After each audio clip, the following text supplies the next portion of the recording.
Ustaz, apa amalan biar mudah bayar hutang? Pertama sekali, niat.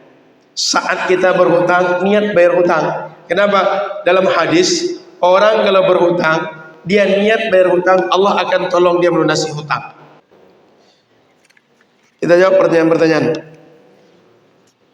Satu, apakah boleh saya mengambil telur ayam tetangga yang bertelur di kandang ayam saya? Setiap hari makan di tempat kandang ayam saya. Ini gimana membedakan? Yang telur ayam saya atau ayam orang? Ini membedakannya kan susah. Ayam kita di situ, ayam orang di situ juga. Gimana kita membedakan? Ngerti?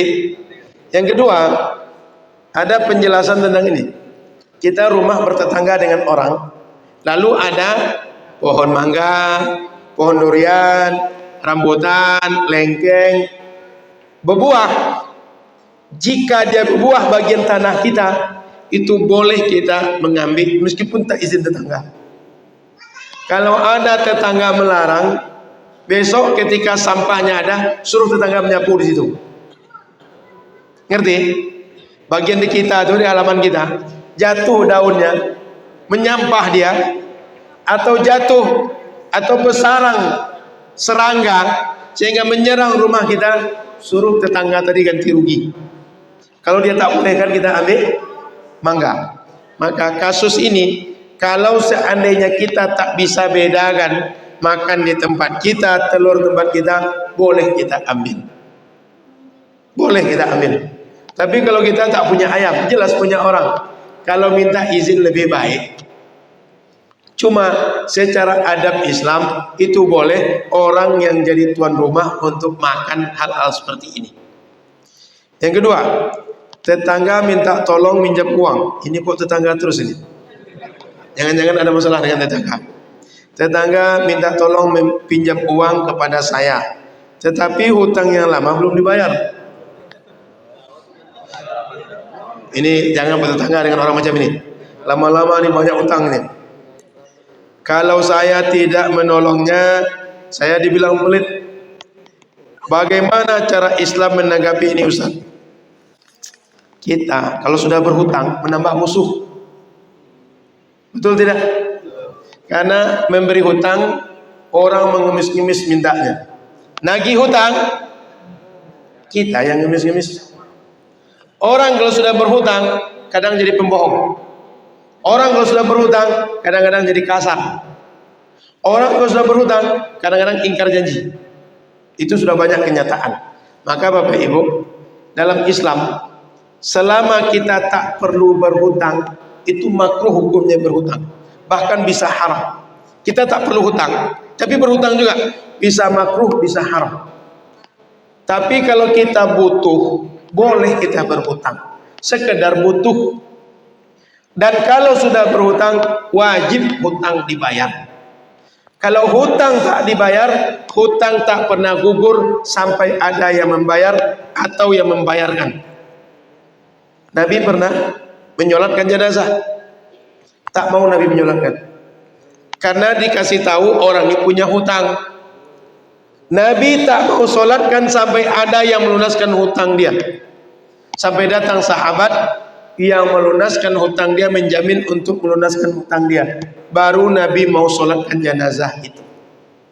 Jadi meninggal pun kita, hutang tak selesai, maka hutang mesti dibayar. Bagaimana kalau kita dibilang pelit oleh orang? Tak ada masalah. Tapi kalau orang itu sudah mau mati, tak juga dipinjamkan, tenggang-tengganglah sedikit. Jangan gara-gara uang 10.000, 100.000 kita rela nengok orang mati gara-gara kita tak meminjamkan duit kepada dia. Tapi kalau seandainya kondisi ini tak membuat darurat, orang tak sakit, tak mati gara-gara itu, tak masalah, tak dihutangkan. Karena memberikan hutang itu kepada orang yang menepati janji memang dianjurkan syariat, pahalanya besar. Tapi kepada orang yang tak mau bayar hutang, tak ada masalah, kita tak mau menghutangkan. Kenapa? Yang pertama aja belum bayar. Bahkan kalau orang berhutang, kita boleh berkata kasar menagih hutang kepada orang yang tak mau bayar hutang. Maka boleh kita tak menghutangkan. Dibilang pelit, apa salahnya dibilang pelit? Kan tak menambah gemuk kita kalau dibilang kita tak pelit, dan tak membuat kita kurus kalau dibilang pelit. Itu tak ada masalah. Maka balik pada kita, mau pinjamkan atau tidak, mau ikhlaskan atau tidak, tapi boleh tidak dipinjamkan. Kenapa? Hutang yang lama belum dibayar. Saran saya Bapak Ibu, tak perlu hutang, jangan berhutang. Kalau perlu berhutang, seperlunya. Kalau berhutang, niat dalam hati lunasi hutang. Sudah ada uang, bayar hutang dulu, baru yang lain. Jangan sampai hutang tak dilunasi, kemana-mana pakai mobil baru, kemana-mana pakai baju baru, kemana-mana pakai sepatu baru, hutang 100.000 tak dibayar. Lunasi hutang dulu. Oh, saya minta doa dari Ustaz dan jemaah lancar dan sukses usaha British Propolis dan usaha pizza saya. Kalau ada pizza begini bawa lah sikit. Yang ada BP-nya bawa juga lah, biar testernya bisa kita rasakan. Jadi iklannya itu lebih jelas. Jadi iklannya itu lebih enak kita endorse-nya karena sudah terbukti.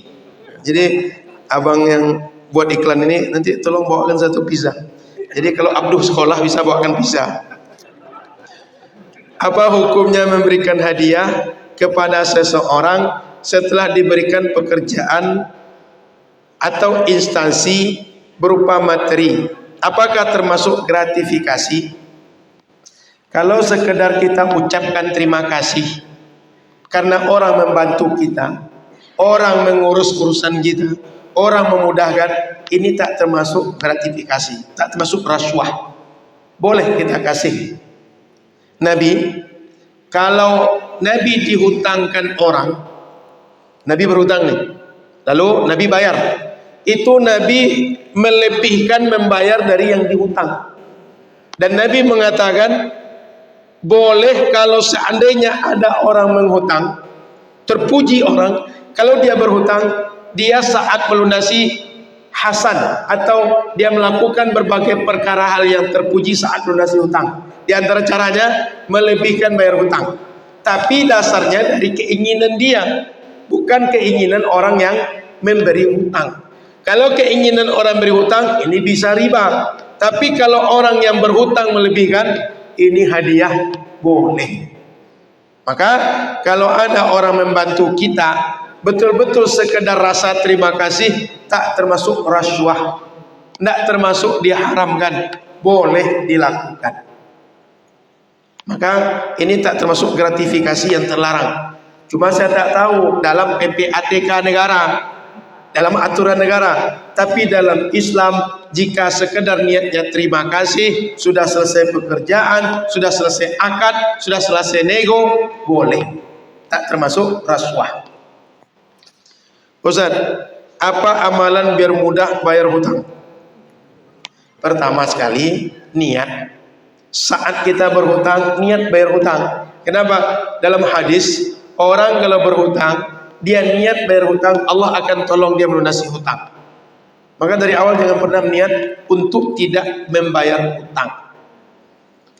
Hutang yang ada di tangan kita tak menambah kaya, tapi justru mumhiqah, justru menghilangkan keberkahan. Jangankan yang diambil dari orang tadi, yang di tangan kita boleh jadi juga hilang, habis, dibawa keberkahannya karena tak niat bayar hutang.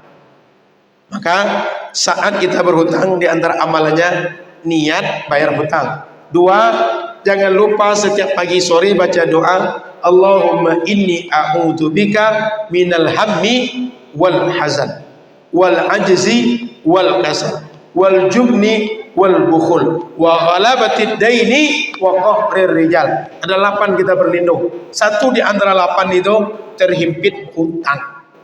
Nabi ajarkan pagi dan sore. Ada sahabat Nabi kayak sekarang ini, dia di masjid, bukan waktu sholat. Nabi nanya, ada apa Abu Umamah engkau di masjid? Ini kan bukan waktu sholat. Apa kata dia? Nabi, saya punya hutang, sehingga pikiran saya selalu terhimpit, selalu tersedot oleh hutang tadi, tidak pernah tenang. Apa kata Nabi? Maukah engkau aku ajarkan? Kalau engkau amalkan, engkau bebas dari hutang. Maka Nabi ajarkan doa tadi. Jadi resep itu dari Nabi.